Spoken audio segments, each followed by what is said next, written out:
तो चलिए शुरू करते हैं। पढ़ाई लिखाई में ध्यान लगाओ, IAS बनो और देश को संभालो।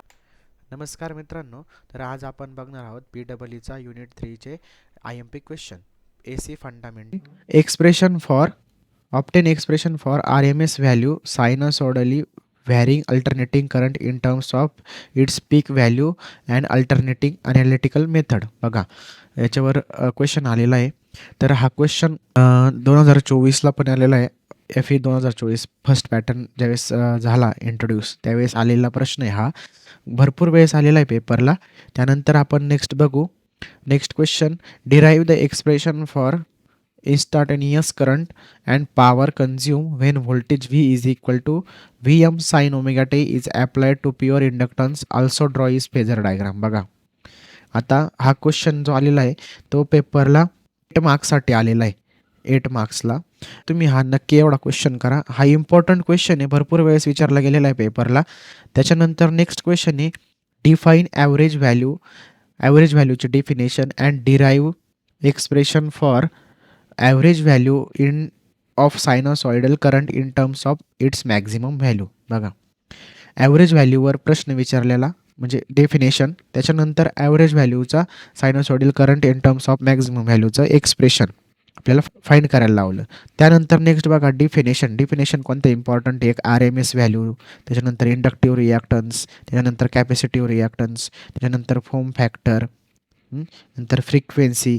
आता बघा ह्या ज्या डेफिनेशन आहे ह्या आधी न्यूमेरिकल असतं ना आपलं, त्याच्या स्टार्टिंगला येत असतात. ह्या 2 विचारल्या जातात किंवा 1 विचारली जाते. ह्या कमीत कमी 2 किंवा 3 मार्क्सला असतात.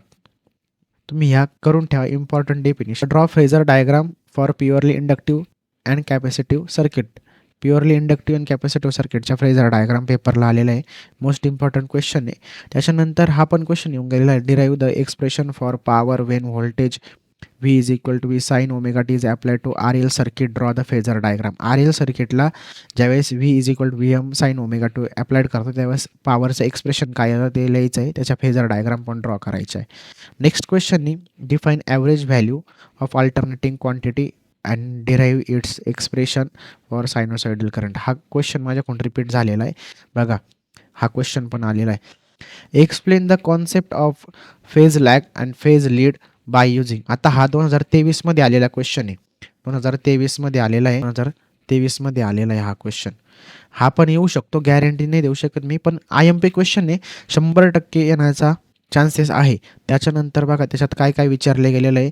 मॅथमॅटिकल इक्वेशन काढा, त्याच्यानंतर वेव्ह फॉर्म काढा, त्याच्यानंतर फेजर डायग्रामवर सुद्धा त्यांनी असं डिवाईड केलेलं आहे. बघा 3 ह्याच्यातमध्ये डिवाईड केलेले. हे तुम्ही डिवायडेशन बघून घ्या आणि तो क्वेश्चन सॉल्व करा. फेज लॅग आणि फेज लीडच्या डायग्राम आणि mathematical equation, phasor diagram, wave form काढा. त्यानंतर नेक्स्ट क्वेश्चन आहे, लास्ट क्वेश्चन आहे बघा, obtain the expression for current for voltage V is equal to V sin omega t across purely inductive circuit. हा पण question विचारला गेलेला आहे. आत्ता जस्ट आलेला नाही पण येऊ शकतो, मी गॅरंटी नाही देऊ शकत का येईलच, तर येऊ शकतात. इम्पॉर्टंट क्वेश्चन आहे म्हणून मी तुम्हाला देतोय. बघा तुम्ही करा. त्याच्यानंतर आता मागच्या पेपरमध्ये जर बघितलं तर हा क्वेश्चन, हा पहिला आणि हा दुसरा, हे खूप वेळेस रिपीट झालेला आहे. एकदा फर्स्ट इयरला पण आले होते, त्यानंतर बॅकच्या पेपरला पण आले होते, रेग्युलरला आले आणि बॅकच्या पेपरला पण आले होते हे क्वेश्चन 2. आणि त्यानंतर व्हिडिओ आवडला असेल तर व्हिडिओला लाईक करा आणि चॅनलला सबस्क्राईब करा. एक्झामसाठी तुम्हाला बेस्ट ऑफ लक.